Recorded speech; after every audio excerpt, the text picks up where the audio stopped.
So in this chapter we will study about atoms and molecules. Okay. So इस chapter में हम लोग का क्या होगा? We will be studying about the main constituent basic units of matter. Okay. First chapter में हमने overview देखा था, कैसे चीजें मिक्स होते हैं. फर्स्ट टू चैप्टर्स में we have seen pure solutions, इसके बाद colloidal solutions, mixtures and all such things. ठीक है. So ये सब जो मिक्स होता है वो थोड़ा ऊपर का लेवल में है. If we zoom into it इट फर्दर, तो अगर और इसको मैग्नीफाई करेंगे तब क्या मिलेगा? At the microscopic level, microscopic नहीं, नैनोमीटर्स के लेवल पे जो होगा वो क्या होगा? Those will be atoms and molecules. है कि नहीं? So let us study about that. तो एटम्स एंड मॉलिक्यूल्स तो अभी हम लोग को पता है. क्यों पता है? Because due to the scientific discoveries and research that has been done till now. But पहले के टाइम में, जैसे चैप्टर में पढ़ा था ना, लोगों का मैटर के तरफ नजरिया अलग था. हर एक चीज, हर एक जगह का लोग अलग अलग उसको मतलब डिस्क्राइब करने का कोशिश कर रहे थे. So in this case also atoms और मॉलिक्यूल्स जब जैसे 500 BC तब के टाइम में इट वाज नॉट नोन, है कि नहीं, कि ऐसा एक चीज होता है कि नहीं. So ancient Indian and Greek philosophers always wondered about the unseen form of matter. Unseen form of matter मतलब ये मैटर में क्या होता है एक्चुअली. तो उन लोगों के दिमाग में ये चलता रहता था कि मैटर में होता क्या है, what is matter made up of. ठीक है. जैसे हम लोग कुछ तोड़ के सोचो, एक ब्रिक है, ब्रिक को तोड़ के एकदम फाइन डस्ट में कन्वर्ट कर दिया, but that dust also contain something, है कि नहीं. सो इन 500 BC क्या होगा, मतलब around that time an Indian philosopher महर्षि कन्नड़, बहुत फेमस पर्सनालिटी थे ऑब्वियसली. he called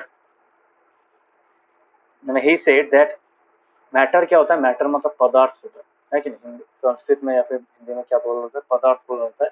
अभी वो पदार्थ में क्या होता है, अगर हम लोग उसको स्मॉल एंड स्मॉलर पार्ट्स में डिवाइड करते हैं, that means if we divide a matter into smaller and smaller parts, ultimately we will reach a stage when it is not further divisible. मतलब उसको मैं फिर से डिवाइड नहीं कर सकता. मतलब वो ऐसा एक फॉर्म में आ जाएगा which is nothing but a unit form, है कि नहीं. उसके अलावा मतलब उसको तोड़ना मतलब बहुत मुश्किल है. It is not possible. ठीक है. बिकॉज ऐसा एक चीज होना पड़ेगा, otherwise how would that matter form. Matter कैसा फॉर्म होता है? मैटर फॉर्म होता है बाय कंबाइनिंग दो सिंगल यूनिट्स, अनडिविजिबल यूनिट्स. समझ में आ रहा है?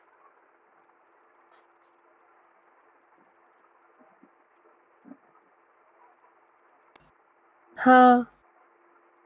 Yes, sir. बाकी Yes, कुछ sir. समझ में आया? ऋषिकेश समझ में आया? Yes, sir. सो चैप्टर 1 में हम लोगों ने पढ़ा था कि इंडियन और ग्रीक फिलोसोफर्स क्या सोचते थे कि जितना भी मैटर है they are made up of 5 things: earth, fire, water, air and sky. वो पढ़ा था, पंचतत्व बोला था, है कि नहीं? पंचतत्व बोला था. सो बेस्ड ऑन दैट, सो दोस पंचतत्व is also made up of something, है कि नहीं. सो 600 BC के समय क्या हुआ, महर्षि कन्नड़ ने क्या कहा कि matter consist of eternal and imperceptible particles. Imperceptible माने मतलब उनको डिवाइड नहीं किया जा सकता, ऐसा एक पार्टिकल से बना रहता है. इटर्नल मतलब एकदम बेसिक फॉर्म होता है. ठीक है. मतलब एकदम most simplest form of matter. ठीक है. Simplest unit of matter which is undivisible. So he called them परमाणु. क्या बोला जा रहा था? परमाणु. ये जो वर्ड दिख रहा है ना यहाँ पे, आर एबल टू सी?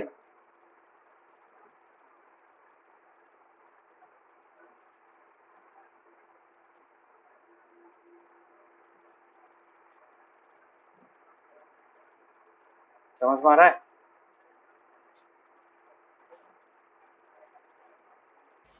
हाँ. Yes, sir. सो परमाणु, आज के टाइम में परमाणु is used for the word nuclear. जैसे होता है ना, न्यूक्लियर बॉम्ब होता है, उसको परमाणु बम बोला जाता है हिंदी में। सो ये नाम मतलब मोर और less it was more appropriate because उसी नाम का यूज अभी भी हो रहा है। So this was given in around 600 BC। समझ में आया? सो मतलब ये इतना इम्पोर्टेंट नहीं है, बट जानना जरूरी है बिकॉज कभी कभार क्वेश्चन 1-2 मार्क का क्वेश्चन दे सकते हैं। तो परमाणु मीन्स दोस इंडिविजुअल सब्सटेंसेस और the basic units by which matter is made up of. ठीक है? उसी टाइम में अराउंड 650 BC अराउंड उस टाइम में क्या हुआ था, और एक इंडियन फिलोसोफर ने क्या कहा था, उनका नाम था पकुड़ा कत्तायमा। ठीक है? सो he elaborated this concept of परमाणु, and he said that these substances, जो परमाणु होता है वो क्या होता है, they are available in combined form, मतलब वो सेपरेट नहीं रह सकते। he said that atoms cannot, मतलब हम लोग अभी जो जानते हैं जिसको एटम हिसाब से जानते हैं, so he said that those परमाणु are not able to exist individually but they are usually, मतलब they normally exist in combined form। ठीक है?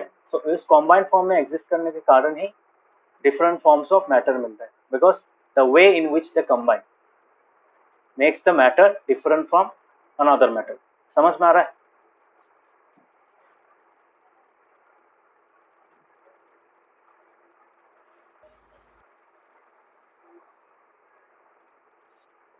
Is it clear? Yes. बाकियों को समझ में आ रहा है? Yes, sir. Yes, sir. So that was about Indian and Greek philosophers, mainly Indian philosophers, giving their viewpoint the on atoms and molecules. Okay, so ये था उन लोगों का कॉन्सेप्ट। अभी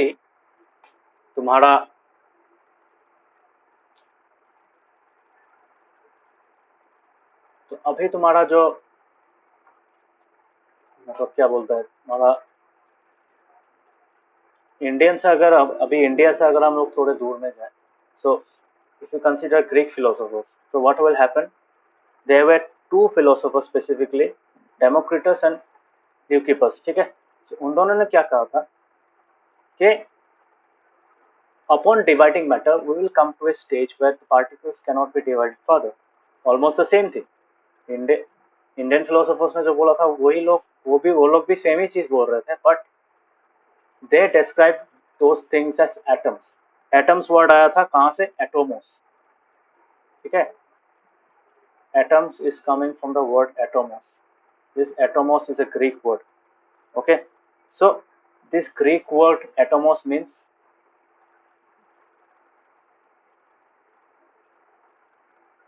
indivisible। indivisible मतलब you cannot divide it further। समझ में आया? so, इसलिए एटॉम्स अल्टीमेटली, इसको एटोमोस वर्ड से एटम्स जो अब जो वर्ड आया है, सो ये यहाँ से एटम्स को लाया गया है। समझ में? क्लियर? सो ऑलमोस्ट जहां का भी इसका मतलब क्या हुआ था, तुम्हारा चर्चा होता था, तो वहां पे क्या होता था तुम्हारा, obviously the similar kind of concept, similar kind of idea was presented in different parts of the world regarding the most basic unit, that is that matter is made up of। ठीक है? सो atoms जो है, atoms ultimately इस idea के basis पे आया कि हाँ, तब तक कोई साइंटिफिक प्रूफ नहीं था। इसी आइडिया के प्रूफ पे हम लोगों को कहा गया कि हाँ, जब हम लोग ब्रेक करेंगे वो एक ऐसा पॉइंट आ जाएगा जब डिवाइड नहीं होगा, और उस फॉर्म को हम लोग बोलेंगे एटम्स। ठीक है? सो बाद में साइंटिफिक स्टडी हुआ, साइंटिफिक स्टडी के बाद ऑब्वियसली रिसर्चर्स लोगों ने एक्सपेरिमेंट्स किया, उसको मतलब देखा कैसे वो रिएक्ट करता है, कैसे काम करता है। तो बेस्ड ऑन दैट मतलब जब टाइम बढ़ने लगा तो ऑब्वियसली साइंटिफिक डिस्कवरीज भी और ज़्यादा होने लगा और scientists were able to discover the exact shape, exact size, exact properties of atoms and molecules. समझ में आया? So when the name atom came into existence, at that time no scientific evidence was available for for the existence of atoms. ठीक है? That was just an idea. So जहाँ कहीं पर भी इसका डिस्कशन होता था, जहाँ किसी भी पार्ट ऑफ द वर्ल्ड में जब जहाँ पर भी हमारा फिलोसोफर्स के बीच में ये डिस्कशन होता था, तो obviously they describe the same thing. ठीक है, कि इतना छोटा माइन्यूट हो जाए उसके बाद वो छोटा हो नहीं हो पाए. ठीक है, तो that was the concept. Okay, building blocks जो होता है, बिल्डिंग ब्लॉक्स टाइप का एक मटेरियल होना पड़ेगा. That block will be a single unit which is indivisible. Okay, so this was a concept. So by the end of 18th century scientist लोगों ने क्या इसका वैलिडिटी निकाला. मतलब they were able to find the difference between elements, compounds and all the things related to atoms. ठीक है, atoms, molecules, compounds, elements. So they were able to discover many such concepts. ठीक है, the many such discoveries and such concepts came into existence. समझ में आया?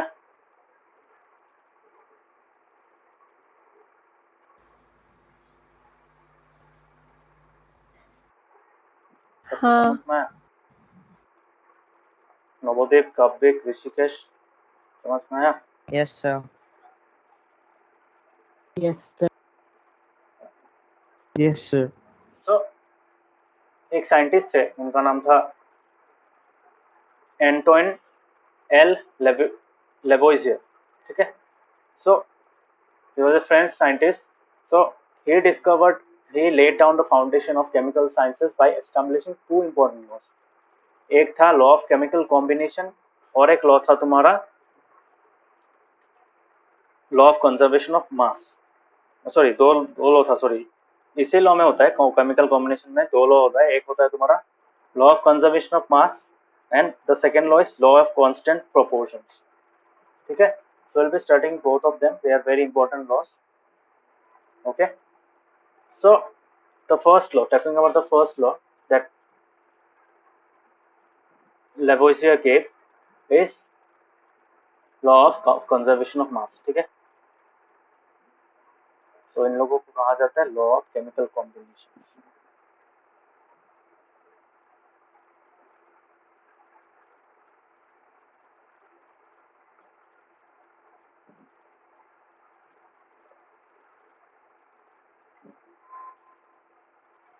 So law of chemical combinations.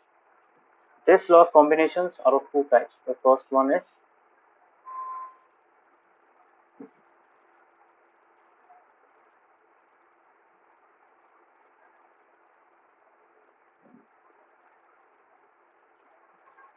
तो actually ये होता क्या है वो लिखा देता हूँ पहले.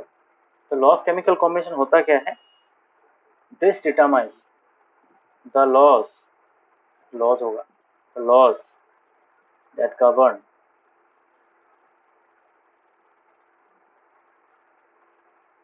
the combination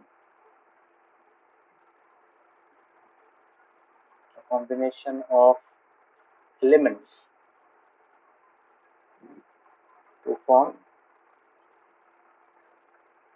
what? Compounds.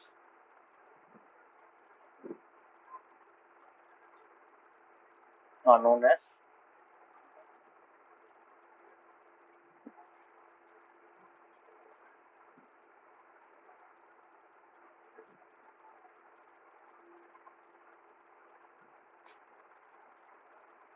इसका मतलब क्या है? इसका मतलब है जब भी कभी एलिमेंट तो पता है तुम लोगों को क्या होता है. Element is the most basic unit, the most मतलब स्पेसिफिक, जो डिफरेंट टाइप्स ऑफ एटम होता है. तो हर एक type of atom is an representative unit of an element. ठीक है, एलिमेंट्स वही होता है जिसका अलग अलग प्रॉपर्टीज होता है. तो हम लोग को जो एटम्स मिलता है वो अल्टीमेटली किसका एटम्स होता है? एलिमेंट्स का एटम होता है. ठीक है, those elements are represented in the periodic table. periodic table देखा है सब लोगों ने?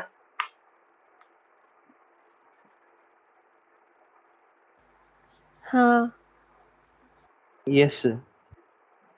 सो पीरियड टेबल में जो लेटर्स होता है एच एच ई, इसके बाद ओ एन ए, ये सब क्या होता है? दिस आर ऑल एलिमेंट्स, ठीक है। उसी एलिमेंट्स का atom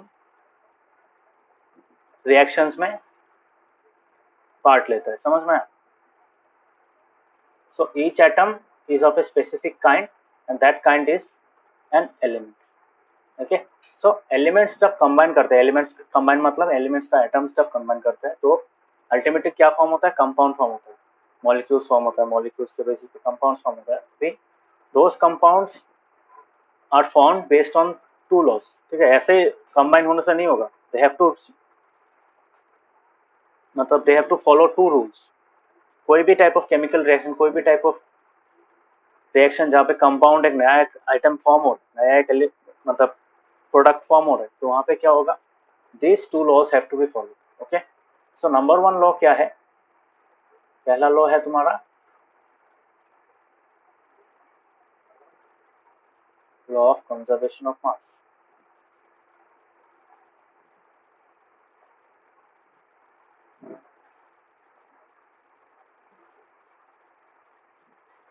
okay, so law of conservation of mass, or you can say or matter. क्यों मैटर? बिकॉज मैटर में तो मास होता है ना, मास तो ऐसे ही नहीं रहेगा ना, मास अगर होगा तो obviously it will occupy space. That is how we can say that this is law of conservation of mass और law of conservation of matter, एक ही चीज है। और सेकंड क्या है? लॉ ऑफ कांस्टेंट और definite proportions. Law of constant और डेफिनेट प्रोपोर्शंस, ठीक है। So let us study. तो नाम से थोड़ा सा पता चल रहा है, mass, law of conservation of मास का मतलब क्या है? रिएक्टेंट्स में जितना मास होता है, प्रोडक्ट्स में भी उतना ही मास होता है, because mass can neither be created और नॉर कैन बी डिस्ट्रॉयड, है कि नहीं? तो ये चीज हर एक केमिकल रिएक्शन को फॉलो करना पड़ता है। जब भी कोई कंपाउंड फॉर्म होता है, अब bye combination of two atoms of an atom or and a molecule or two molecules, then ultimately we say that this law has to be followed, because ये law जो होता है ये नेचर का law होता है, ठीक है। मास को ऐसे उड़ा नहीं दे सकते, समझ में आया?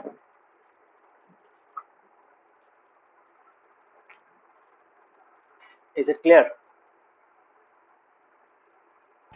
yes And coming to the next law, law of constant proportions. constant proportion क्या होता है? अगर तुमको कोई एक टाइप का कंपाउंड फॉर्म करना है, सो दैट कंपाउंड फॉर्म करने के लिए, वो कंपाउंड फॉर्म करने के लिए तुम्हें एक स्पेसिफिक, वो जो एलिमेंट्स का एटम्स होता है, they have to combine in specific ratio, and only if the ratio remains constant, then only that specific kind of compound will form. जैसे वाटर का एग्जांपल देता हूँ, दो हाइड्रोजन एटम कंबाइन करते हैं किसके साथ? एक ऑक्सीजन एटम के साथ कंबाइन करते हैं। This is the way, so that has a ratio, है कि नहीं? 2:1 में रहता है। अभी अगर दो हाइड्रोजन एटम दो ऑक्सीजन एटम के साथ कंबाइन करें, that won't be water, that won't be H2O, that would be H2O2, which is a totally different kind of chemical. H2O2 पियोगे मर जाओगे, समझ में आ रहा है? So this is the law that defines that जो रेशियो में एटम्स कंबाइन कर रहे हैं वो सेम होना पड़ेगा to obtain a specific kind of compound. अगर कॉम्बिनेशन का थोड़ा प्रोपोर्शन, रिपीट करिए ना, ठीक से समझ में नहीं है।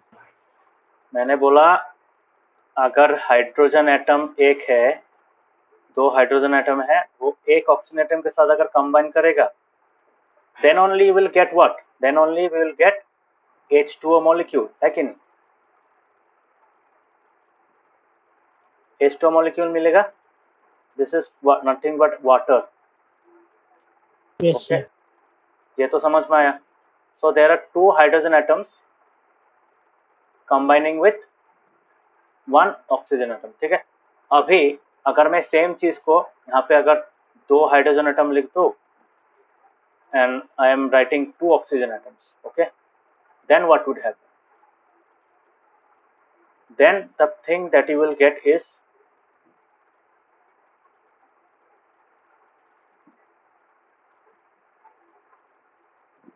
ये डबल बॉन्ड क्यों दिया है ये तुम लोगों को अभी समझ में नहीं आएगा, but later on you will be able to understand. तो अभी देखो, this is a different kind of chemical, ठीक है, this is called H2O2, this is called hydrogen peroxide. समझ में आ रहा है?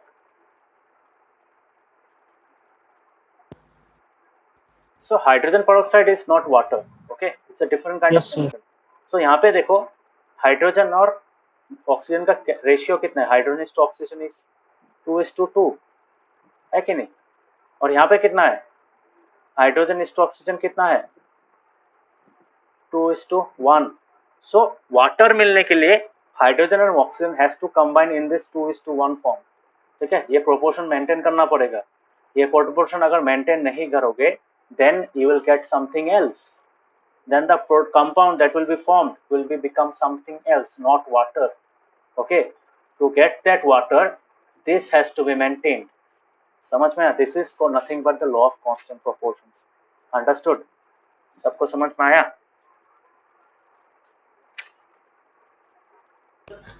हाँ. ऋषिकेश कब भी समझ में आया? Yes, sir. Yes, sir. Yes, sir. So this is nothing but law of constant proportion. Just an example. Okay, इसे को हम लोग अच्छा से पढ़ेंगे.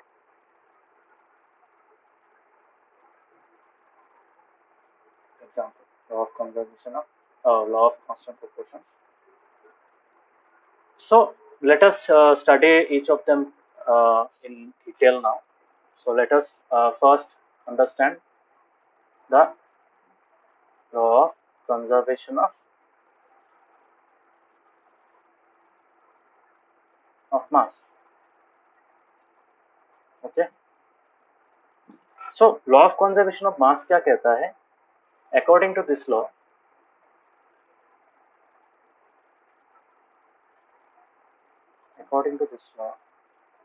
अच्छा ये एग्जांपल समझ में आया था सबको? फिर से पूछ रहा हूँ. हाँ. Yes, sir.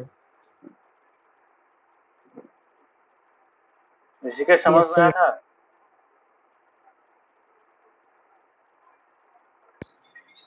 हाँ, sir. So according to this law, what does this law states? There is no detectable loss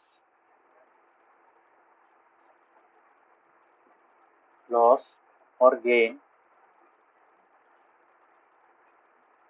in total mass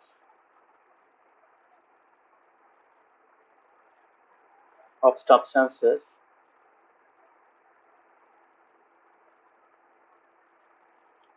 during chemical reactions.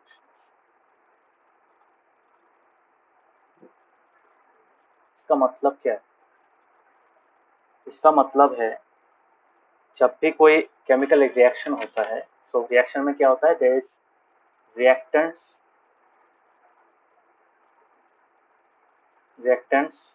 Gives products, है कि नहीं? ब्रैकेट में क्यों लिख रहा हूँ? क्योंकि कभी कभार एक प्रोडक्ट ही फॉर्म होता है, कभी कभार एक रिएक्टेंट भी रहता है.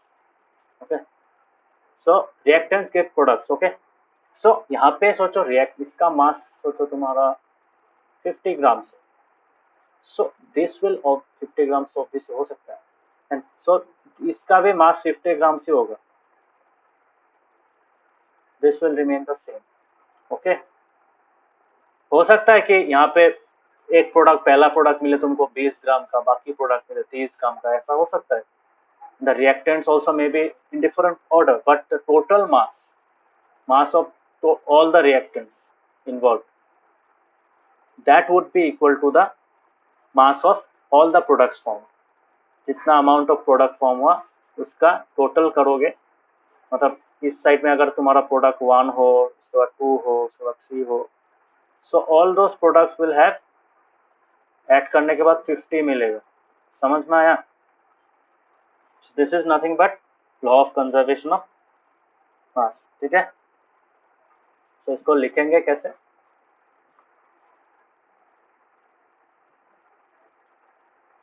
So this is the actual definition. तुम लोग का बुक में कैसा है पता नहीं है। This is the actual definition. There is no detectable loss, मतलब अभी तक कोई किसी ने डिटेक्ट नहीं किया। सो this is another form of that law. Okay, so this law states that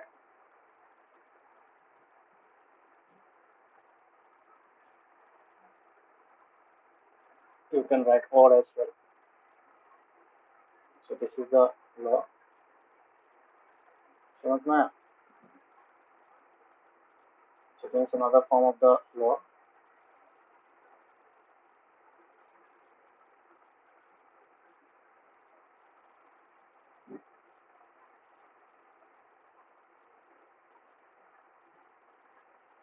Okay, so law of conservation of mass states that mass can neither be created nor be destroyed in a chemical reaction. इसी का यही मतलब है, एक ही बात है।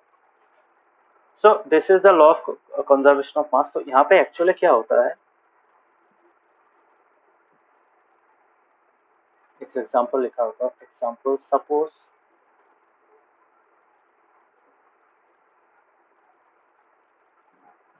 we carry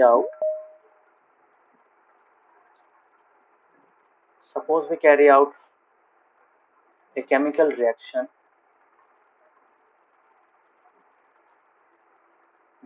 between A and B.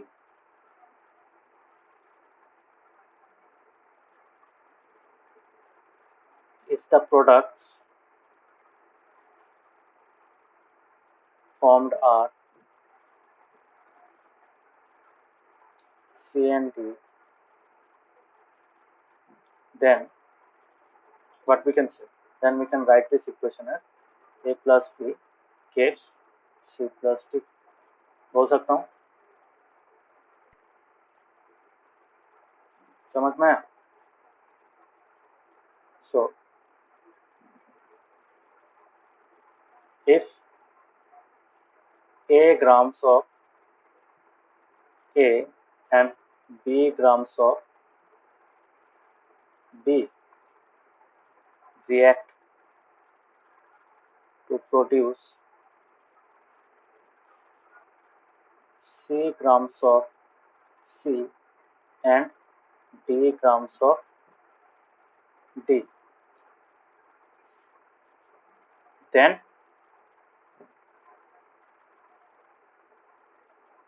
according to law of conservation of mass क्या होगा?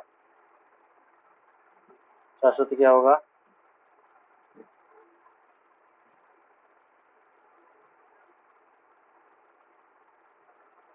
What will be A plus B? Will it be C plus D? हाँ,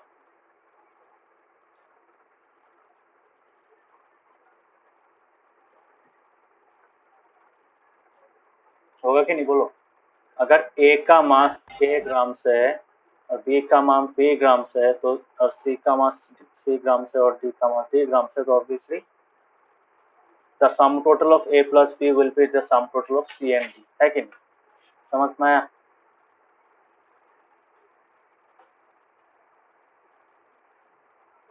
Is it clear everyone? Yes. Yes, sir. Yes, sir. Okay, ये किसने निकाला था? ये obviously Lavoisier ने निकाला था। ऑब्वियसली उनका जो एक्सपेरिमेंट था, मैं बता रहा हूँ क्या था। He took a tin, जो होता है ना, टीन का जो डब्बा होता है, देखा है ना टीन का डब्बा, वो जो पनीर वन भी आता है आजकल, बहुत सारा पनीर आता है उसमें, मशरूम्स भी आता है आजकल, दुकान में मिलता है। तो कैंड फूड जो होता है, कैंड फूड लिया था। सो he took a tin, okay, and he knew the weight of the tin. Obviously tin का तो वेट पहले निकाल लिया था। What he did, he heated it for a very long time. Tin को क्या किया, टिन को बहुत देर तक हीट किया।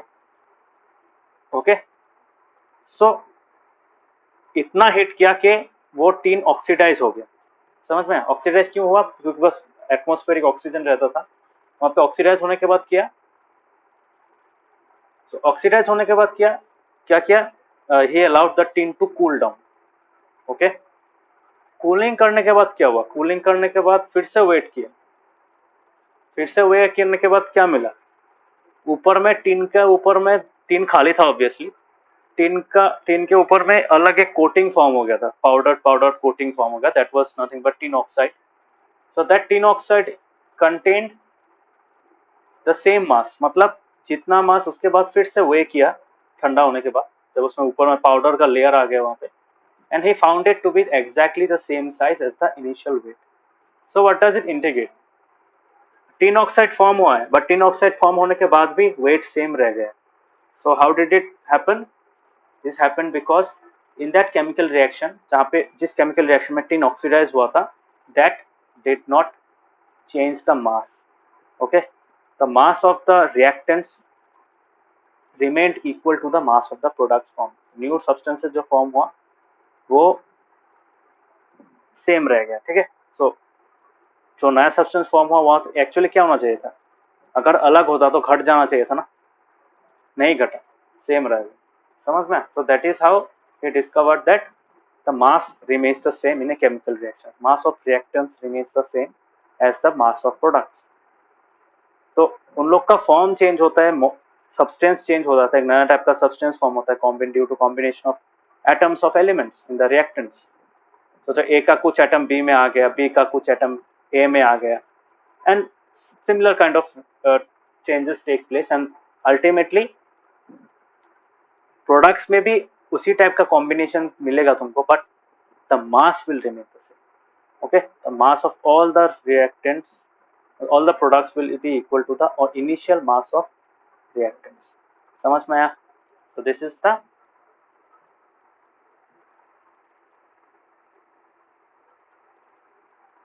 law of conservation of mass. समझ में आया? law of conservation of mass.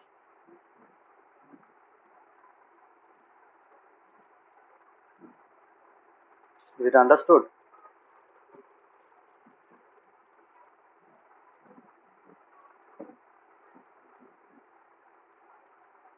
समझ में आया सबको?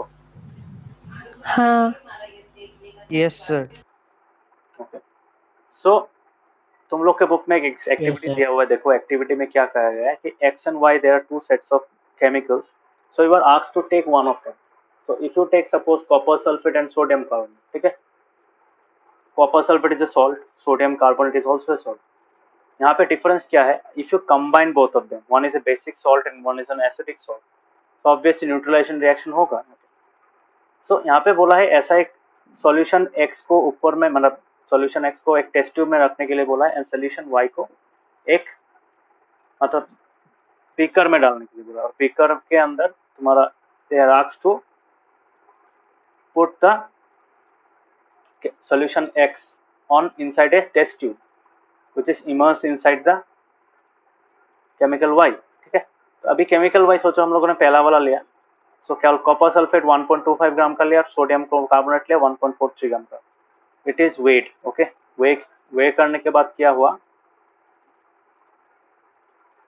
सो यहाँ पे बोल रहा है कि प्रिपेयर से separately 5% solution of any one pair of substances listed under X and Y each in 10 ml of water. 10 ml of water में दोनों का सॉल्यूशन बनाने के लिए बोला, डाइल्यूट करने के लिए बोला। डाइल्यूट किया, डाइल्यूट करने के बाद क्या बोला? टेक दैट सॉल्यूशन इन, मतलब वाई का जो सॉल्यूशन है, सोडियम कार्बोनेट का जो सॉल्यूशन है, हम लोग यहाँ पे बीकर में रख देंगे, और टेस्ट ट्यूब में क्या रखेंगे? टेस्ट ट्यूब में सोचो कॉपर सल्फेट का सॉल्यूशन रखते हैं। ठीक है, so now what will happen? Solution Y को, मतलब ये जो इसको बोला था इग्निशन ट्यूब बोला था, ठीक है, इग्निशन ट्यूब को क्या किया जाएगा? इग्निशन ट्यूब को दोनों को एक साथ में मेजर किया जाएगा। Now they are not reacting, है कि नहीं? दोनों अलग अलग है। क्यों? ये टेस्ट ट्यूब से सेपरेटेड है। This solution is not inside solution X is not inside solution of Y. So obviously what will happen? This will become मतलब they won't be able to mix, तो वो लोग मिक्स नहीं करेगा, और mix ना नहीं करके क्या होगा, they will have their individual masses. Okay, so उसको वे किया जाएगा। तो वे करने के बाद क्या करेगा, you are then asked to mix, मतलब सोचो टेस्ट ट्यूब को, बीकर को तुमने मतलब उल्टा कर दिया, उल्टा करने से क्या होगा, फिर सीधा कर दिया, तो what will happen, solution X and Y will mix, and after mixing a different kind of substance will form because the chemical reaction will take place। अभी फिर से मतलब मिक्स अच्छे से मिक्स करने के बाद तुमको बोला है a new kind of substance will form, and you are asked to again measure the mass of the flask। So what will happen, will there be any kind of change in the mass of the flask? होगा क्या?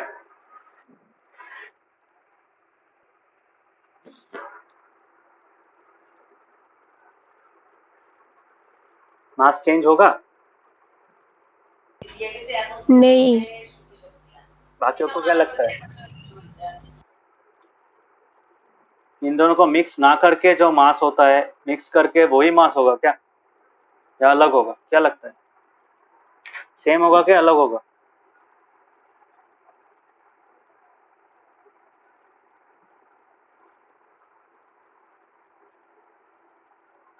Sir अलग होना चाहिए। अलग होना चाहिए। हाँ, ऋषिकेश क्या लगता है, सेम होगा क्या अलग होगा? अगर मैं x और y को मिक्स कर दूं तो अलग अलग रहने के समय जो मास था, मिक्स करने के बाद क्या अलग होगा क्या? कापिक क्या लगता है? सर अलग हो जाएगा। कापिक? Sir, the mass will remain same. Same. Yes, yes, the mass will remain same. Navodaya Rishikesh, the answer you have said is wrong। क्यों? बिकॉज मास सेम रह जाएगा अगर मैं इन दोनों को मिक्स करूंगा, ठीक है। So what will remain the same, the number of atoms will remain the same, है कि नहीं? Number of atoms, number of electrons will remain the same, because वहां पे केमिकल रिएक्शन हो रहा है। केमिकल रिएक्शन में क्या होता है, मास सेम रहता है। क्यों मास सेम रहता है? बिकॉज केमिकल रिएक्शंस में कोई भी एटम उड़ नहीं जाता है, they remain the same. Okay, the count remains the same. और यहाँ पे देखो ऊपर में ट्रैप्ड है, ऐसा कि नहीं है कोई गैस निकला, गैस हवा में उड़ गया, ऐसा नहीं है। Everything that is in the product side is remained after mixing test tube। मतलब solution of x और solution of y को मिक्स करने के बाद जितना भी प्रोडक्ट होता है, गैसियस हो, सॉलिड हो, लिक्विड हो, सब विद इन दिस बीकर ही रहेगा, it will not come outside। so that is why the number of atoms inside this beaker will remain the same, and that is why we can say that the mass will remain the same even after mixing solution of x and y। समझ में आया? नवोदय ऋषिकेश समझ में आया क्यों same रहेगा? Yes sir. नवोदीप समझ में आया?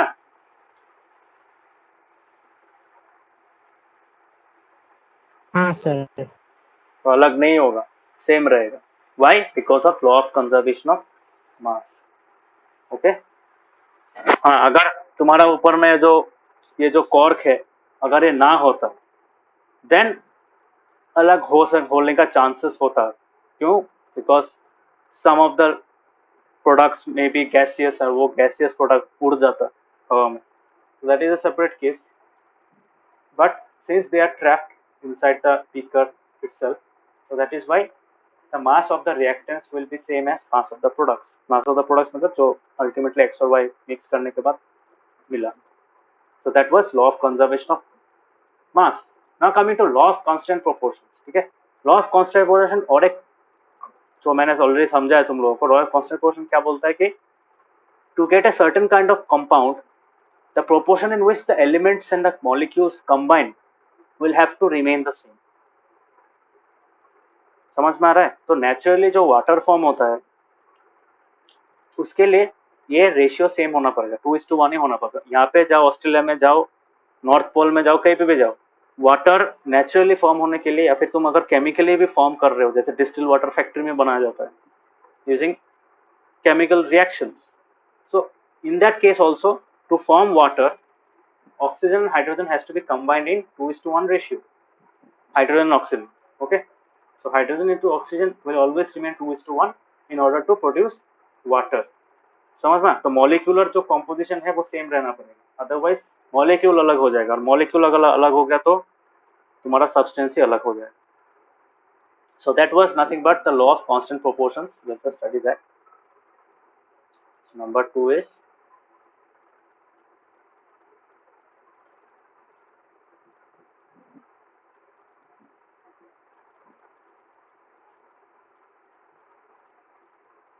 so the next property, next law is law of constant proportions.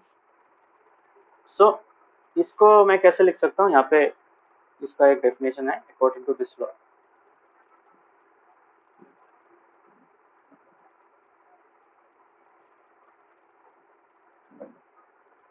यहाँ पे तुम लोग का बुक में और अच्छा से दिया हुआ है. हाँ, इन ए केमिकल सब्सटेंस, तो कोई भी एक कंपाउंड अगर तुम्हारे पास है, in a chemical substance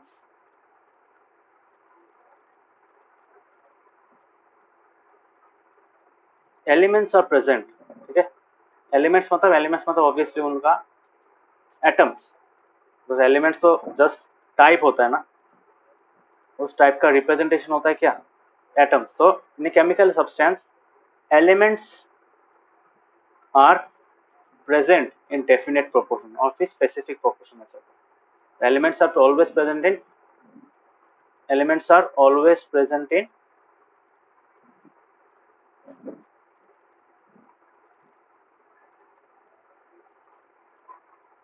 definite proportions by mass.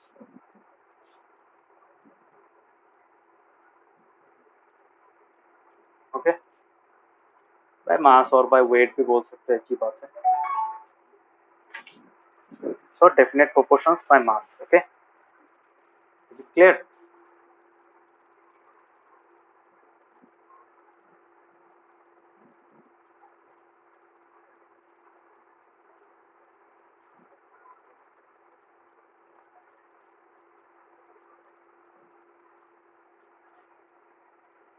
तो जितना भी अलग अलग एलिमेंट्स है वो क्या होता है, उनका जो रेशियो होता है, proportion, they exist in same proportion.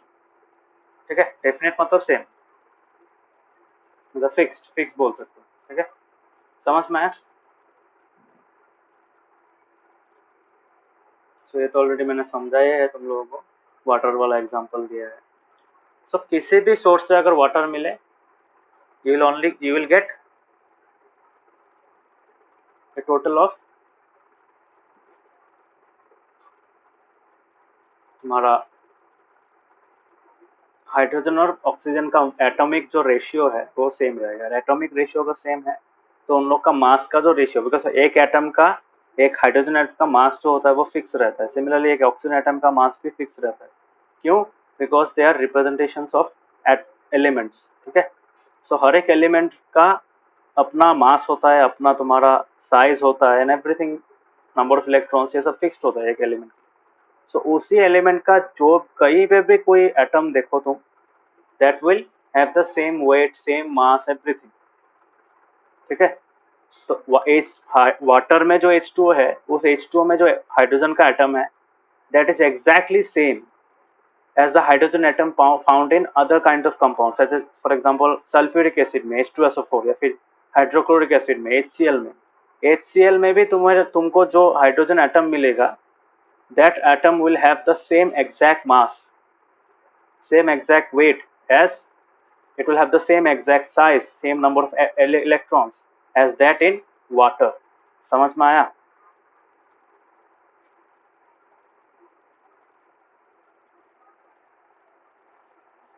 Is it clear?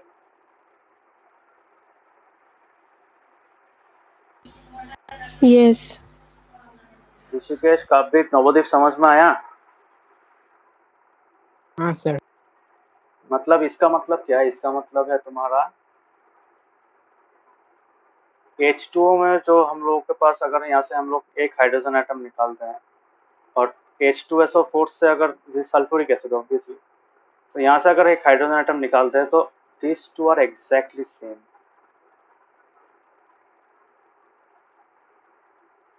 Okay, why they are exactly same? Because they have same mass, उसके बाद same number of electrons, protons, neutrons, everything remains the same. समझ में? Electrons में नहीं भी बोल सकता because यहाँ पे कॉम्बिनेशन में है तो इलेक्ट्रॉन्स में डिफर, बट प्रोटॉन्स और न्यूट्रॉन्स सेम रहेगा, सेम न्यूक्लियस बोल सकता हूँ, ठीक है, दे will have the same nucleus,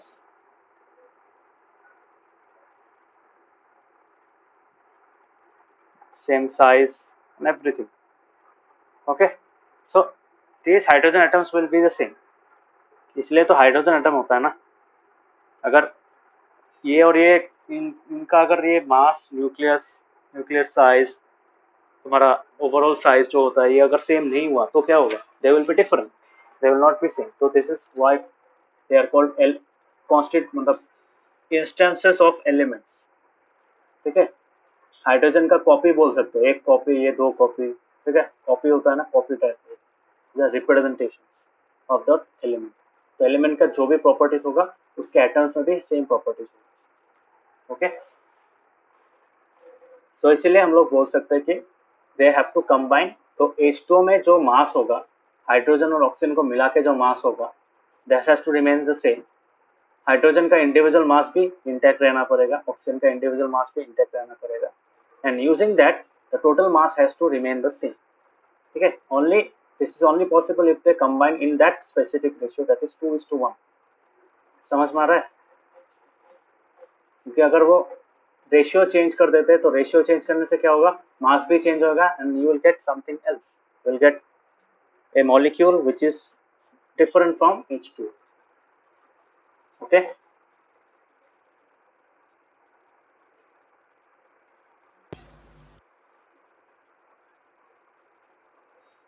समझ में आया? हाँ. So till that point of time, जब क्या लेवोजियर ने तुम्हारा लॉज ऑफ मोशन, मतलब लॉ ऑफ केमिकल कॉम्बिनेशन दिया था, मैंने स्पेसिफाई किया था. So during that time what happened? During that time तुम्हारा साइंटिफिक एविडेंस नहीं था, this was just an assumption. समझ में आ रहा है? तो during that time what happened? Just एक assumption, there was no hard proof. Understood? समझ में आ रहा है? So due to that what happened? Many people were not agreeing to consider these two laws as facts. बहुत लोग, क्योंकि यहाँ पे साइंटिफिक एविडेंस नहीं था, कोई हार्ड प्रूफ नहीं था कि हाँ तुमने तो बोल दिया है, ये होता क्यों, कैसे है? ठीक है, दिखाओ कैसे होता है, प्रूफ करके दिखाओ. So people were asking Lavoisier that there was no proof and you cannot say that these are 100% correct. It may be correct, they look good to be correct, they look good to be true, but they are not proven to be true. Okay, so for that what happened? So Lavoisier का concept क्या था कि for this law, the law of constant proportions is that all chemical compounds are found to have constant composition irrespective of the method of formation or source. कहीं से भी मिले, water तुम lab में बनाओ, वाटर तुम नेचर से लाओ, नॉर्मल वाला पानी, ग्राउंड वाटर लाओ, रिवर वाटर लाओ, everywhere water molecule has the same composition because the ratio in which the constituent atoms combine are the same. समझ में आ रहा है?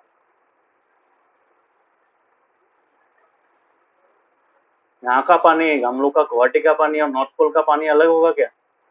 ग्लेशियर मेल्ट होकर जो पानी निकलता है अलग होगा? What do you think? Will it be same? The molecular structure will be same or different? अब क्या पानी का फॉर्मूला चेंज हो जाएगा? शाश्वती, व्हाट डू यू थिंक? नहीं, चेंज नहीं होगा। पिक क्या होगा, चेंज होगा? यहाँ हम लोग का गुवाहाटी का पानी और नॉर्थ पोल का पानी अलग होगा क्या? No, sir. It will remain same. The water may have some impurities mixed together, क्योंकि वहाँ का पानी हो सकता है बहुत प्योर हो, हम लोग का पानी नॉर्मल पानी यहाँ पे मिनरल्स एडेड हो, यहाँ पे वहाँ पे मिनरल्स भी ऐड हो सकता है. So that is not water. Okay, water is nothing but the pure molecule. Okay, the pure water without any impurities. I am talking about that. ठीक है. नवदीप, ऋषिकेश, क्या होगा? गुवाहाटी का पानी और नॉर्थ पोल का पानी सेम होगा क्या अलग होगा? हमारा पानी का फॉर्मूला, मॉलिक्यूलर स्ट्रक्चर अलग होगा क्या सेम होगा? सेम होगा। नवदीप, सेम सर होगा? अलग हो अलग होगा. अलग होना चाहिए। क्यों अलग होगा? नो सर सेम होगा। अलग क्यों होगा? अलग होने से तो वह पानी नहीं कहलाएगा ना. That won't remain water. हाँ सर। जैसे यहाँ पे हम लोग, जैसे तुम नॉर्मल घर का पानी फिल्टर करके पी सकते हो, बट रास्ते का नॉर्मल कीचड़ वाला पानी नहीं पियोगे ऑब्वियसली. क्यों? वहाँ पे भी वाटर मॉलिक्यूल है, तुम्हारे घर के पानी में भी वाटर मॉलिक्यूल, बट वहाँ पे वाटर मॉलिक्यूल के साथ और कोई और मतलब इम्प्योरिटीज मिक्स्ड है. तो कीचड़ वाला पानी जो है वहाँ पे सैंड वैंड बहुत कुछ मिक्स है. घर वाला पानी जो प्योरीफाइड पानी है वहाँ पे वो सब चीज मिक्स नहीं है. That is why we drink clean water. Clean water and dirty water, but both of them are water. है कि नहीं? समझ में आया?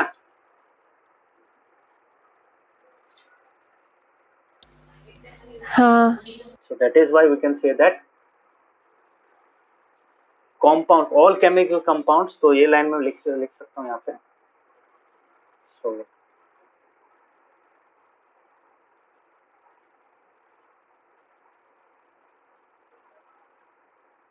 based on this law we can say that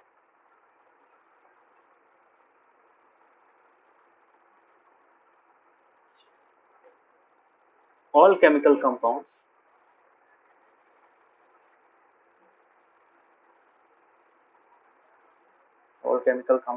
are found to have constant composition. By composition, what I mean? Proportion.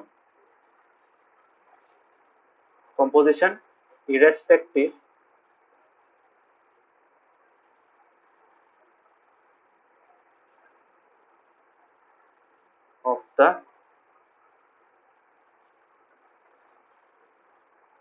of their method of formation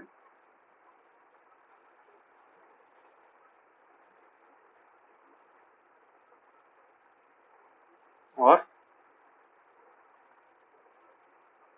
source.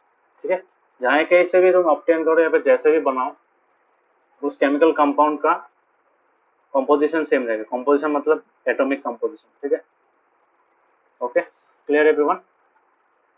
So this are the two laws of chemical combination. तो जब भी कभी नया एक substance form होता है by through chemical reactions, so these two laws have to be followed. Okay, so these two laws are always followed, and only after these two laws are मतलब considered true for that reaction, then only the product is formed. ठीक है, समझ में आया? तो जब भी कभी प्रोडक्ट फॉर्म होता है, प्रोडक्ट फॉर्म होने का मतलब है ये दो लॉ सेटिस्फाई कर रहा है. समझ में आया? Is it clear this part? Hopefully ये समझ में आया है अच्छा से.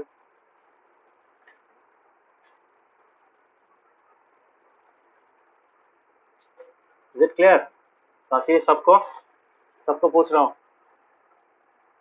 Is the law of chemical combination clear? ये दोनों समझ में आया?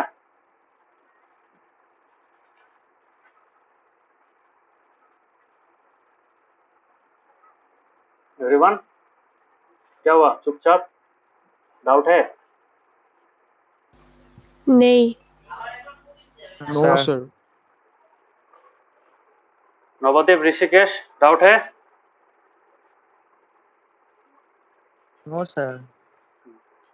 But No, this sir. Law, ये जो लॉ लेवोसियर ने जब बनाया था, this laws were not backed by any scientific explanation, मतलब इन लोगों का कोई साइंटिफिक एक्सप्लेनेशन नहीं था।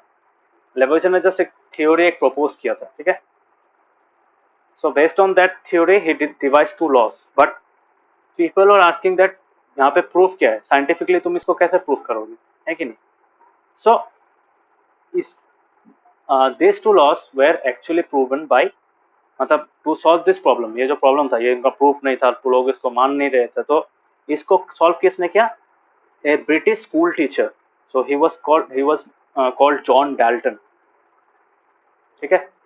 इसका उन लोग का उनका फोटो दिया हुआ है यहाँ। So he was John Dalton from England. तो 1766 में he was born in that year. So in 1808 he presented something which is called atomic theory, and it is considered to be a pioneer in the field of chemistry. क्यों? Because physics and chemistry both, because अगर ये atomic theory ना होता, obviously atomic theory पूरा correct नहीं था, but अगर ये atomic नई theory नहीं होता तो people wouldn't be able to prove this his theory is wrong and move to and get the correct ones, ठीक है। अभी हम लोग को तो पता है, हाँ एटम ऐसा होता है, एटम के अंदर इलेक्ट्रॉन्स होता है, न्यूट्रॉन्स होता है, उसके बाद प्रोटॉन्स होता है, this things were would have not come. So although Dalton's atomic theory was wrong, बोल सकते हो तुम्हारा फुल्ली करेक्ट नहीं था, बट फिर भी it was kind of a foundation stone. होता है ना, बिल्डिंग खड़ा ना करने के लिए क्या है, बिल्डिंग का फाउंडेशन दिया जाता है, जमीन खोद के उसके बाद तुम्हारा वहां पे पाइलिंग वाइलिंग करके बिल्डिंग का पिलर्स विलर्स बनाते हैं, है कि नहीं, यही होता है ना। So this atomic theory is considered as the foundation stone of the discovery of atom. समझ में आया?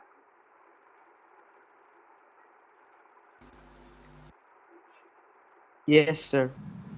हाँ सो डेल्टन ने जो थ्योरी दिया था, this theory actually backed nothing but so the law of combination of, मतलब जो लॉ ऑफ केमिकल कॉम्बिनेशन जो होता है, तो उन दोनों लॉस को एक साइंटिफिक तरीके से एक्सप्लेन करने के लिए he presented the atomic theory, Dalton's atomic theory, ठीक है।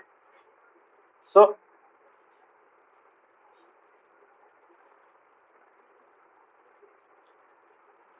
यहाँ पे अगर मैं बात करूँ तुम्हारा,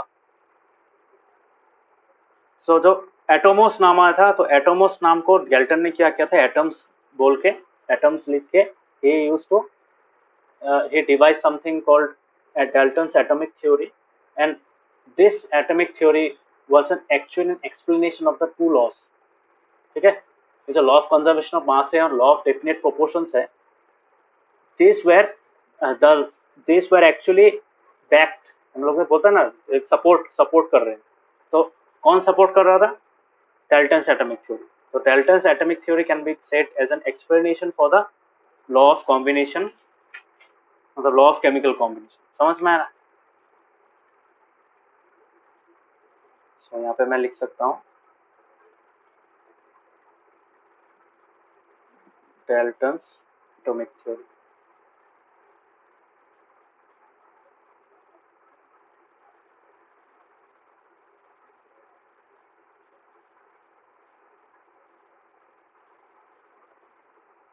This atomic theory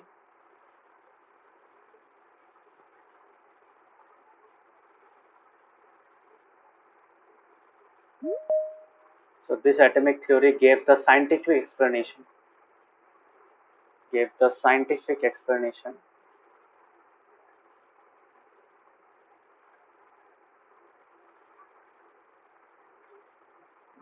of the laws of chemical combination.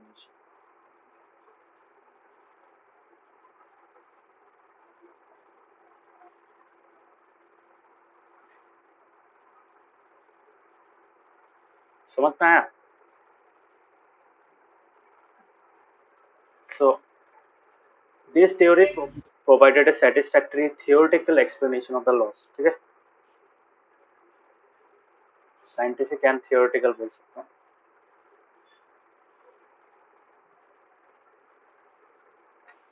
Theoretical. Okay.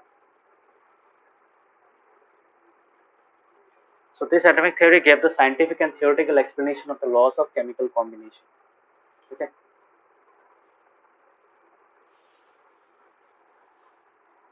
Clear? So Dalton का जो थ्योरी था वो थियोरेटिकल था, but it was more scientifically inclined. ठीक है, साइंटिफिकली इंक्लाइंड मतलब क्या? साइंटिफिकली जो तब तक इंफॉर्मेशन था उसके आधार पर उसको ट्रू माना जा सकता था. मतलब ये थोड़ा सा बोल सकते हो तुम डायरेक्ट था. ठीक है, it was more of a direct kind. This laws of conservation of mass and law of constant proportion, this were kind of direct. उसको साइंटिफिक एक्सप्लेनेशन के साथ डायरेक्टली लिंक किया नहीं जा सकता था. इसलिए people raise their objection, raise their issues with those two laws. But Dalton ने क्या किया था? डेल्टन को उसको एक अच्छा तरीके से एक्सप्लेन करने की कोशिश किया with the use of certain points which he called his atomic theory. ठीक है, so his theory proposed a new idea about atom. ठीक है, so atom as a substance, atom as a scientific concept, so was actually initiated by Dalton, Sir Mr. John Dalton. ठीक है, so John Dalton ने जो बोला था, so हम लोग बोल सकते हैं इसको पोस्टुलेट्स. पोस्टुलेट मैथ्स में पढ़ा था. पोस्टुलेट्स क्या होता है? मैथ्स का पोस्टुलेट अलग है, साइंस का पोस्टुलेट अलग है. साइंस का पोस्टुलेट क्या होता है? These are statements. ठीक है, that may become facts. समझ में आ रहा है? यही तो था ना पोस्टुलेट्स मैथ्स में. हाँ. So you can say Dalton's atomic theory has some certain postulates or assumptions.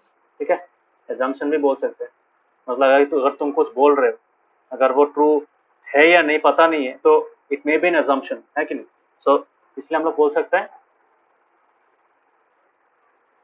इसलिए हम लोग क्या बोल सकते हैं यहाँ पे? We can say that this is an assumption. Okay,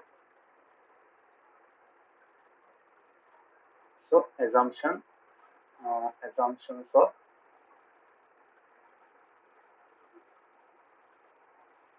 assumptions or postulates of Dalton's atomic theory.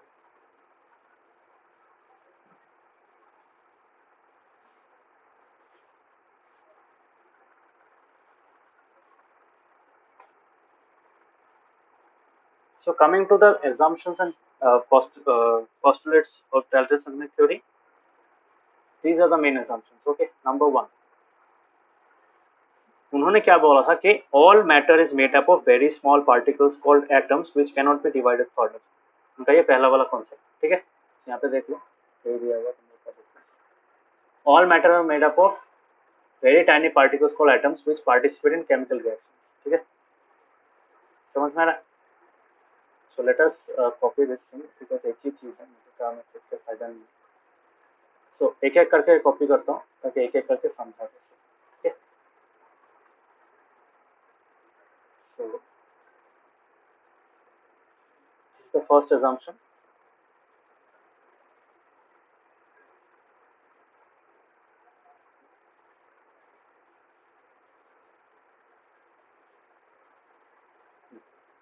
तो इस assumption में क्या बोला गया है? इस assumption में बोला गया है जब भी कोई केमिकल रिएक्शन होता है, जब भी कोई नया प्रोडक्ट फॉर्म होता है, ठीक है, नया सब्सटेंस फॉर्म होता है due to some chemical change. So in that change what happens, all the kinds of matter involved in that chemical reaction are ultimately made up of atoms which are very small, very tiny particles. So those particles ultimately take place in the chemical reaction.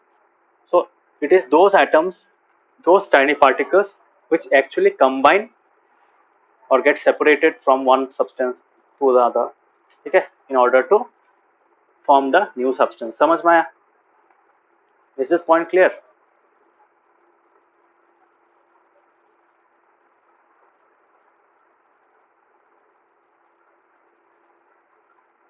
समझ में आया ये point?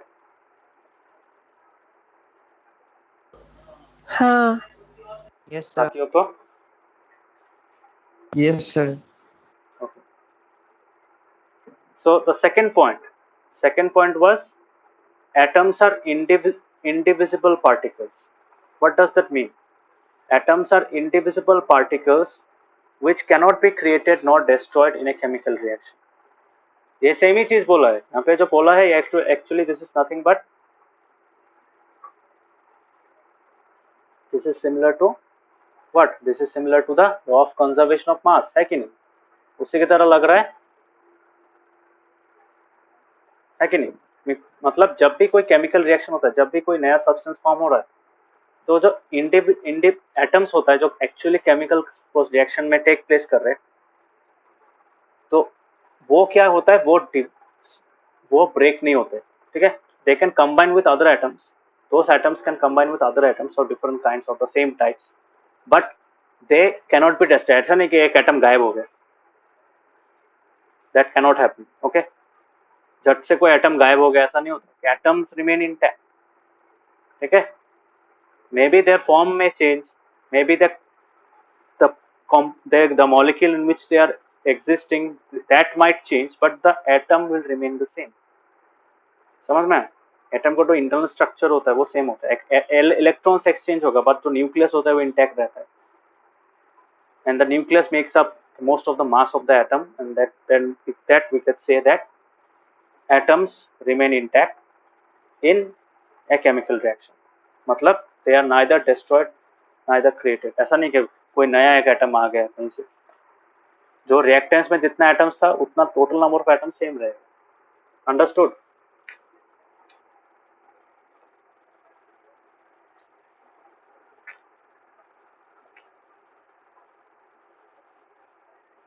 Is it clear, everyone? yes Yes, sir. So that was the second point. That means atoms are indivisible particles, and this point is an indication, is a theoretical explanation of the law of conservation of mass, because each atom has an uniform definite mass and that remains the same.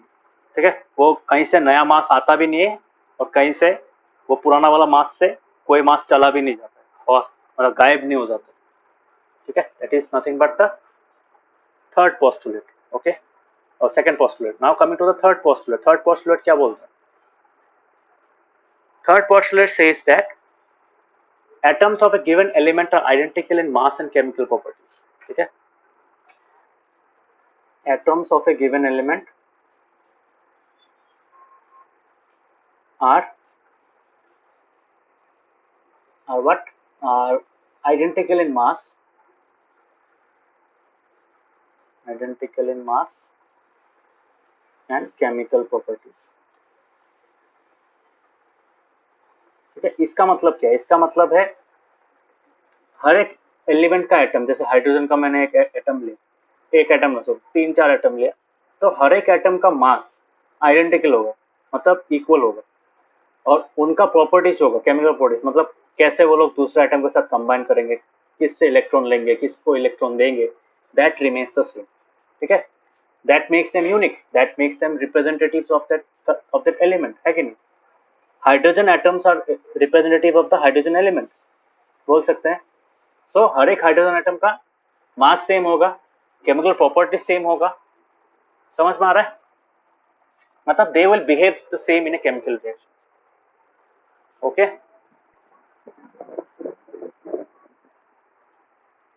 समझ में आया? Third point.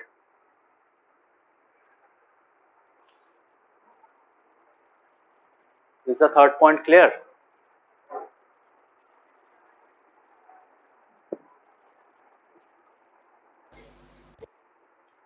Everyone, सबको पूछ रहा हूँ क्या? समझ में आया? yes हाँ सर. Yes, sir. किसी को डाउट है तो पूछना. हाँ, और एक पॉइंट समझने अच्छा से समझ लेना, बिकॉज एग्जाम में ऐसा दे देगा, explain the postulate, what does the postulate of Dalton's atomic theory, atoms of a given element are identical in mass and chemical properties mean. तो इसको तुमको समझाना पड़ेगा, you have to explain it. Okay, so for explaining you have to understand what that line means, what that postulate or what that assumption means. ठीक है, that was the third assumption. Now coming to the fourth assumption, यहाँ पे क्या बोला है, atoms of different elements have different masses and different chemical. इसका opposite point है, number 3 का opposite point है number 4. Atoms of different elements have different masses and what, and chemical properties. समझ में आया?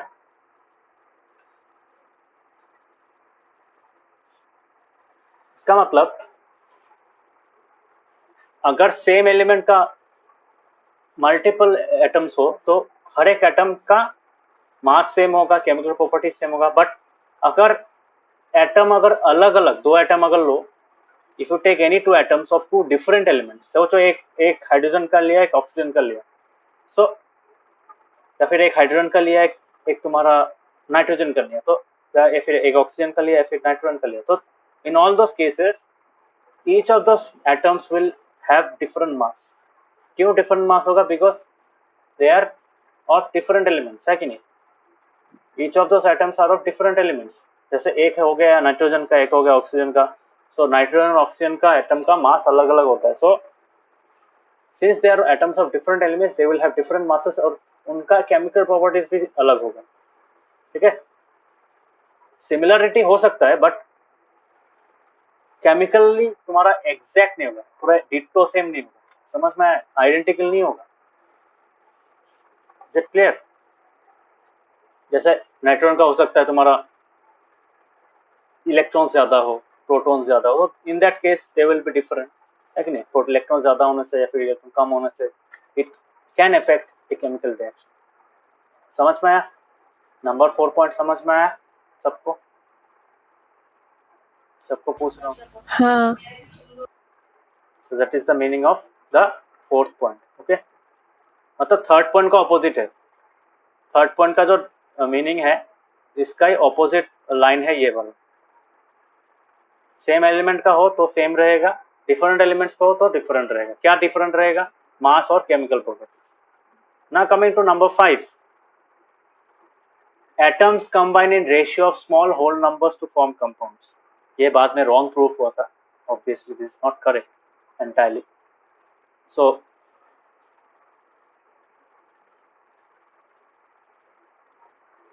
what is the fifth point mean? Fifth point, according to Dalton, he said that atoms जो combine करते हैं दूसरे compounds form करने के लिए, मतलब मॉलिक्यूल फॉर्म करने के लिए, एटम्स क्या करते हैं? एटम्स अल्टीमेट मॉलिक्यूल्स फॉर्म करते हैं ना. तो एटम्स का जो मॉलिक्यूल्स होता है that is formed by ratio, combination in the ratio of whole numbers. जैसे वाटर और ऑक्सीजन का दिखाया 2:1 है, तो मतलब वाटर में हाइड्रोजन और ऑक्सीजन का रेशियो क्या है? 2:1 है. तो similarly in all the different kinds of तुम्हारा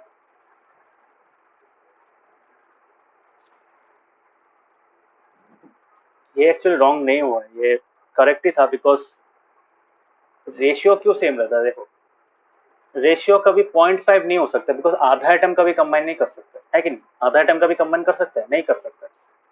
so you can say that this point is correct because 2:1 जो मिला, 2:1 क्यों मिला? बिकॉज 2 हाइड्रोजन एटम थे और एक ऑक्सीजन एटम था. सो ऑब्वियसली ऐसा तो नहीं हो सकता ना कि एक ऑक्सीजन एटम है और 1.5 हाइड्रोजन एटम है. ऐसा हो सकता है क्या? या फिर 2 हाइड्रोजन एटम आधा ऑक्सीजन एटम के साथ कंबाइन करें? Is it possible? हाँ, हो सकता है क्या? ऐसा हो सकता है यहाँ पे तुम्हारा आधा हाइड्रोजन एटम मिले और यहाँ पे एक पूरा हाइड्रोजन एटम मिले और यहाँ पे ऑक्सीजन एटम मिल जाए. ऐसा होगा क्या? हाँ, No, sir. नहीं. so a combination of ratio like 1.5:1 is not possible. That's not correct. क्यों आधा एटम बोल के कुछ नहीं होता, बिकॉज एटम्स आर इंडिविजुअल, है कि नहीं? You can count those atoms, 1 atom, 2 atom, 3 atom, ऐसे करके काउंट करोगे। देयर एटम, सारे 3 एटम, ऐसा नहीं मिलेगा, है कि नहीं? सो जिस इन लोग का जो रेशियो होगा in terms of small whole number.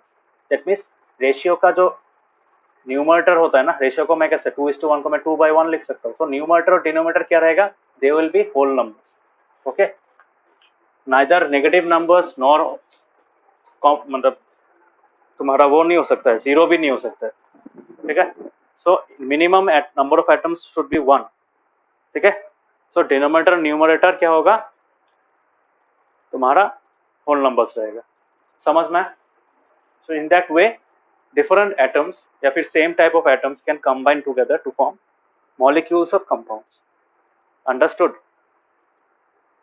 Is it clear? This point is clear, everyone?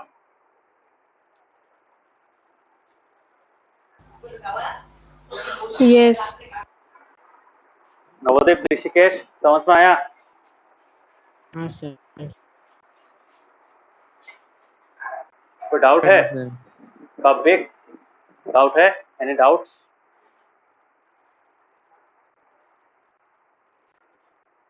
No, sir. ये मैं क्यों समझा रहा हूँ बोलो तो? बिकॉज एग्जाम में कोई एक स्पेसिफिक पॉइंट से क्वेश्चन दे सकता है। मतलब एग्जाम में ऐसा, मैंने थोड़ी देर पहले जो फॉर्मेट बोला, कोई भी एक पॉइंट पिक करके तुमको उसको समझाने के लिए बोला है। So in that case you have to explain ये होता क्यों है। समझ में आया?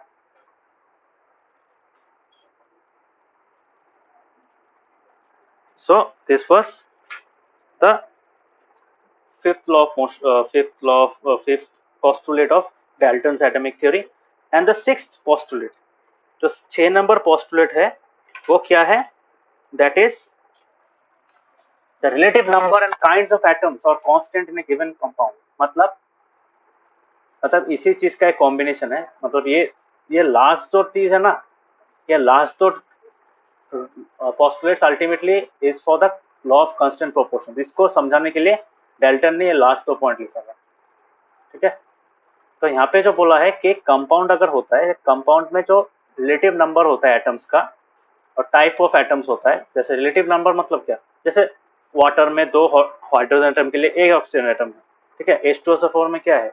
1 सल्फर एटम है, 4 ऑक्सीजन एटम है, 2 हाइड्रोजन एटम है। तो in that order that is relative, ठीक है? मतलब उनका जो रेशियो है वो कॉम्बिनेशन का रेशियो रिलेटिव टू 1 एटम, मतलब वन टू अनदर, ठीक है? हाइड्रोजन, ऑक्सीजन और सल्फर का जो H2SO4 में जो कॉम्बिनेशन है वो सेम रहेगा फॉर क्रिएटिंग H2SO4। अगर वो नंबर ऑफ काइंड चेंज हो जाता है so that will become a different kind of compound, ठीक है? So based on this these 2 points we can say that this is the foundation of law of conservation, law of constant proportion. एक ही तो चीज है ना। so this is the sixth postulate of Dalton's atomic theory. समझ में आया? is it clear? Yes. so just ऐसे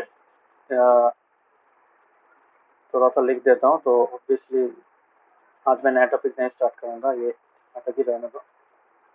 so let me write a few lines related to each of them, ठीक है?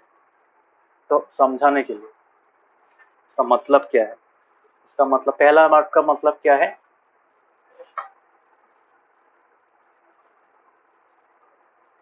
This means that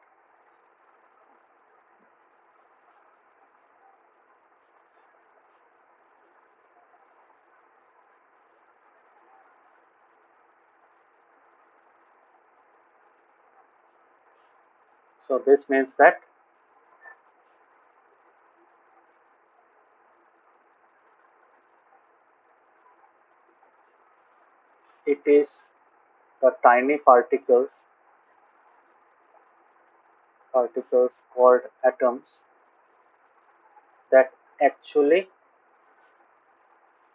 take part in the chemical reactions to form new substances, ठीक है? and not the matter as a whole. ठीक है, समझ में आया?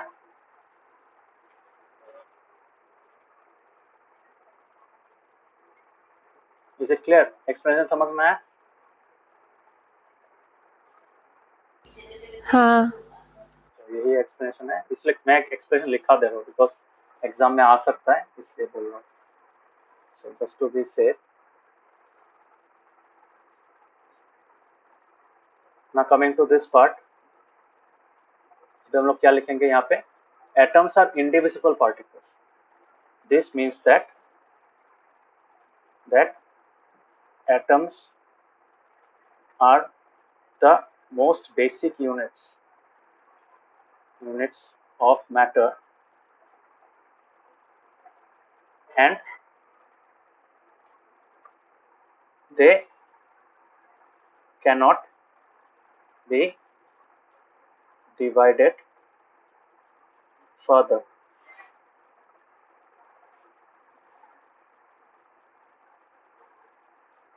Thus, they remain intact in a chemical reaction.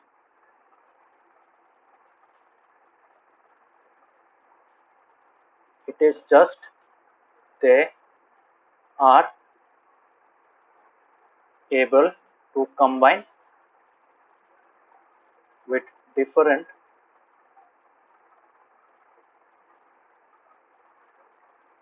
other atoms or molecules to give new products, to produce new substances. Okay?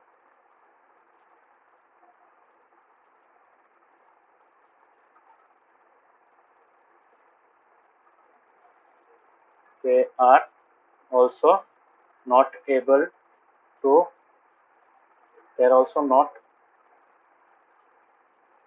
never created or destroyed. They are also not never created or destroyed during a chemical reaction.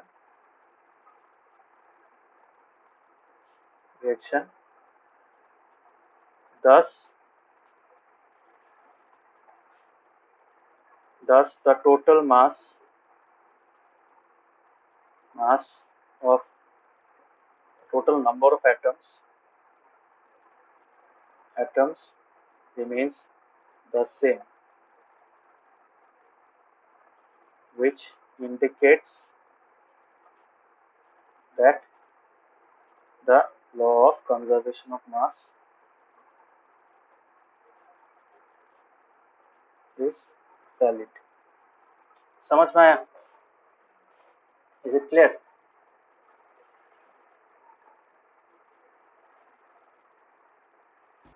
Yes.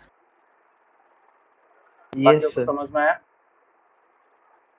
जब पढ़ोगे तब समझ में आया, इसलिए मैं लिखा दे रहा हूँ ना। कमिंग टू थर्ड पॉइंट जो मैंने समझाया था, तो अगर नंबर ऑफ एटम सेम रहे, उन लोगों का मास को सम करोगे तो वो भी सेम रहेगा।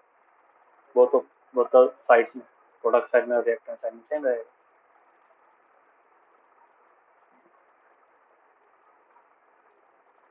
So we can say that यहाँ पे जो एक्सप्लेनेशन होगा that is can be said as this means that atoms of the same element are representative units of that element. So the qualities of the element are found in each of the atoms of that element, and thus the atoms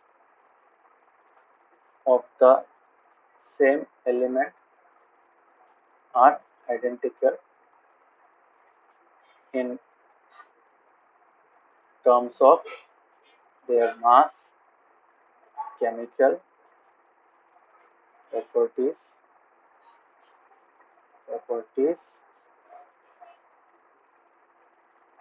etc. जितना भी properties, okay, समझ में आया? सो this is the हमारा जो explanation है इसका यही है. इसका एक्सप्लेनेशन उल्टा वाला एक्सप्लेनेशन होगा ऑब्वियसली. सो इसका एक्सप्लेनेशन क्या होगा? दिस मीन्स, यहाँ पे लिख सकता हूँ, since atoms of an element are representative units of that specific element,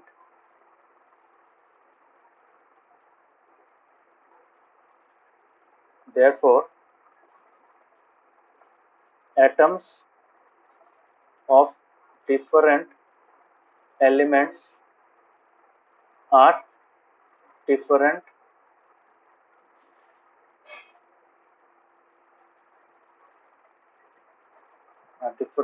as they possess different qualities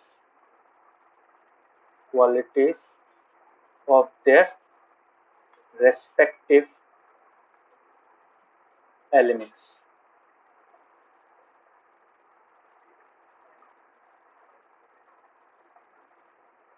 समझ में आया?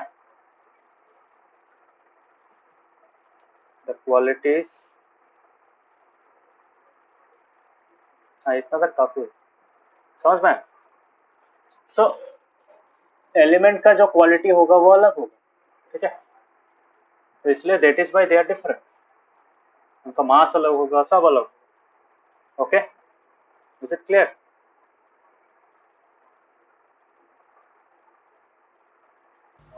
हाँ. सो एक्सप्लेनेशन पार्ट समझ में आया जो मैं समझा रहा हूँ, यहाँ पे लिख के दे रहा हूँ specific. So coming to the fifth one क्या था? यहाँ पे मैं बोल सकता हूँ कि एक्सप्लेनेशन में क्या लिखूंगा,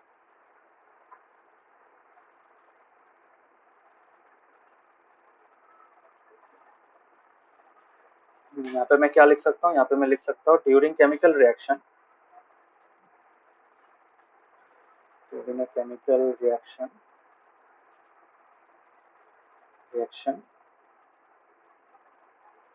atoms combine to form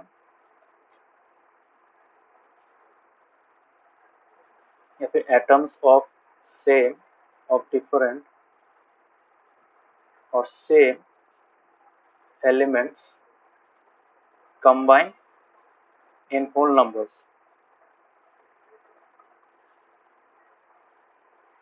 In simple numeric ratios. For example क्या हो सकता है? For example 1:2, 1:3 हो सकता है, उसके बाद 1:2 हो सकता है, 2:3 हो सकता है, ठीक है. सो ऐसा होता है, ठीक है. This is because atoms are indivisible, and thus this because atoms are indivisible, and this means that they cannot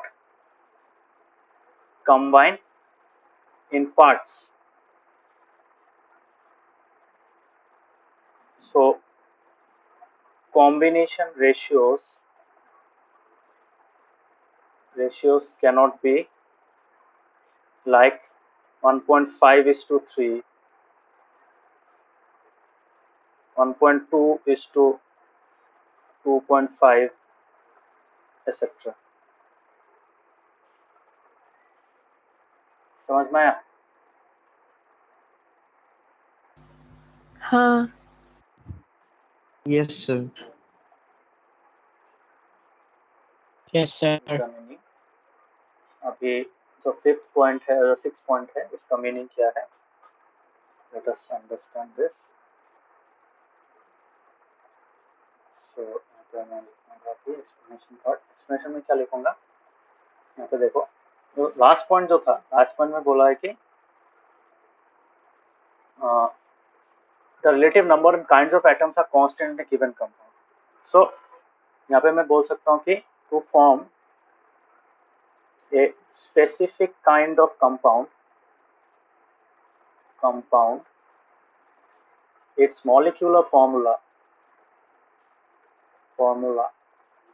must remain the same. This means that the type and number of atoms that combine to form the compound must remain the same in order to give result in the same. So in order to result in that specific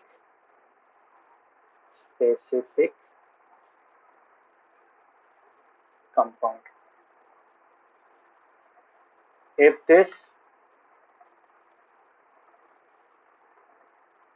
any of the type or number of atom changes, then an entirely different compound will be produced. Is it clear? This indicates that the law of constant proportions is valid. Is it clear? बोलो, समझ में आया?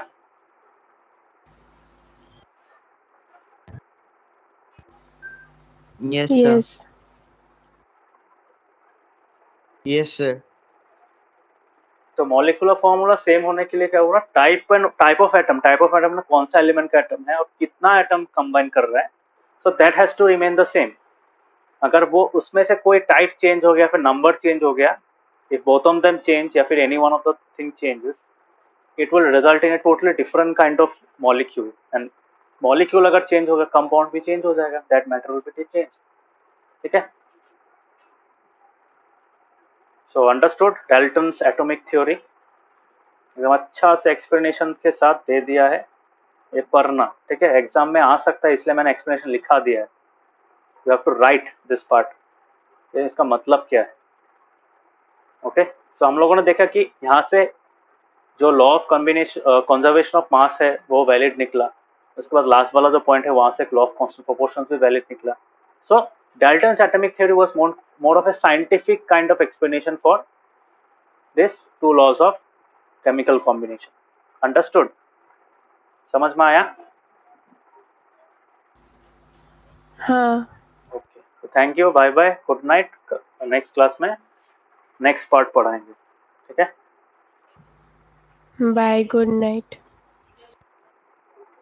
Bye, sir. Good night. Thank you, sir. Bye, sir. Good night.